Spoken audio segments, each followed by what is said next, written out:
Hello दोस्तों, आज के इस वीडियो में हम बात करने वाले हैं SBI short term debt fund mutual fund के बारे में। तो अगर आपने भी इस म्यूचुअल फंड में इन्वेस्टमेंट किया हुआ है या इन फ्यूचर इस म्यूचुअल फंड में निवेश करने के बारे में सोच रहे हो तो इस वीडियो को अंत तक जरूर देखिएगा। तो सबसे पहले हम इस म्यूचुअल फंड के फंड ऑब्जेक्टिव के बारे में जान लेते हैं। तो ये इन्वेस्टरों के पैसे को क्वालिटी कंपनी में निवेश करता है, वो भी 1 से लेकर 3 सालों तक। अब क्वालिटी कंपनियों में निवेश करने के कारण ये म्यूचुअल फंड एक अच्छा ऑप्शन माना जाएगा, पर ये एक डेट म्यूचुअल फंड है, आपको ये बात ध्यान रखना चाहिए।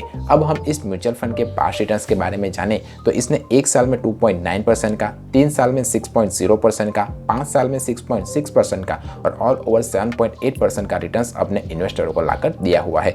इसने अपने कैटेगरी एवरेज को हर बार बीट किया हुआ है और जो म्यूचुअल फंड अपने कैटेगरी एवरेज को बीट करता है वो मेरे हिसाब से तो एक अच्छा म्यूचुअल फंड माना जाएगा। इस म्यूचुअल फंड का एक्सपेंस रेशियो 0.35% है। अब जिसे नहीं पता कि एक्सपेंस रेशियो किसे कहते हैं, तो जो एसेट मैनेजमेंट कंपनियां होती है वो हमारे ही पैसे को मैनेज करने के लिए हम ही से कुछ फीस चार्ज करती है और उसी फीस को वो एक्सपेंस रेशियो के तौर पर हमें बताती है। तो जितना ज़्यादा एक्सपेंस रेशियो होगा उतना ही कम इन्वेस्टरों को प्रॉफिट होगा। तो जब कभी भी आप किसी भी म्यूचुअल फंड में निवेश करने के बारे में सोचें तब एक्सपेंस रेशियो के क्राइटेरिया को जरूर ध्यान रखें। इसका एग्जिट लोड 0% है और ये म्यूचुअल फंड AUM यानी कि एसेट अंडर मैनेजमेंट में जो रुपीस करता है वो अराउंड 13,465 करोड़ रुपीस है, यानी कि ये एक बहुत बड़ा short term debt mutual fund माना जाएगा। ये एक ओपन एंडेड म्यूचुअल फंड है, यानी कि इन्वेस्टर जब चाहे तब इस म्यूचुअल फंड में अपने इन्वेस्टमेंट को स्टार्ट कर सकता है और जब चाहे तब इस म्यूचुअल फंड से बाहर भी निकल सकता है।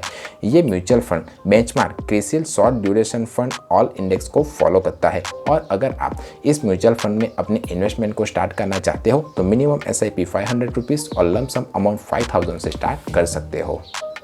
एलोकेशन बाय क्रेडिट क्वालिटी देखें तो इसने इन्वेस्टरों के पैसे को AAA SOV cash and call में निवेश किया हुआ है।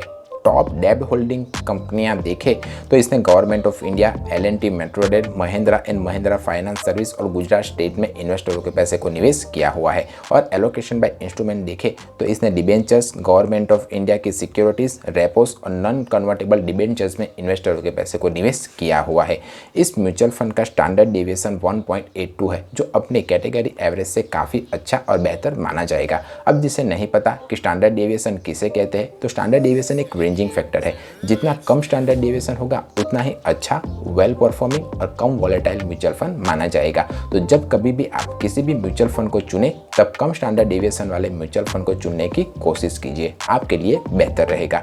अब हम इस म्यूचुअल फंड पर लगने वाले टैक्स के बारे में बात करें तो अगर आपने 3 साल के भीतर ही अपने निवेश किए पैसे को अगर निकाल लिया तो आप जिस किसी भी टैक्स स्लैब में आओगे उस हिसाब से आपको टैक्स देना पड़ेगा। पर अगर आपने 3 साल के बाद अपने इन्वेस्ट किए पैसे को निकाला तो आपको इंडेक्सेशन का 20% का बेनिफिट मिलेगा और उसके बाद जो भी पैसा बचेगा उस पर नेग्लिजिबल टैक्स आपको देना पड़ेगा। तो अगर आपने भी इस म्यूचुअल फंड में इन्वेस्टमेंट किया हुआ है तो मुझे कमेंट करके बताइए कि ये म्यूचुअल फंड आपको कैसा रिटर्न्स लाकर दे रहा है, मेरे व्यूअर्स को हेल्प हो जाएगी।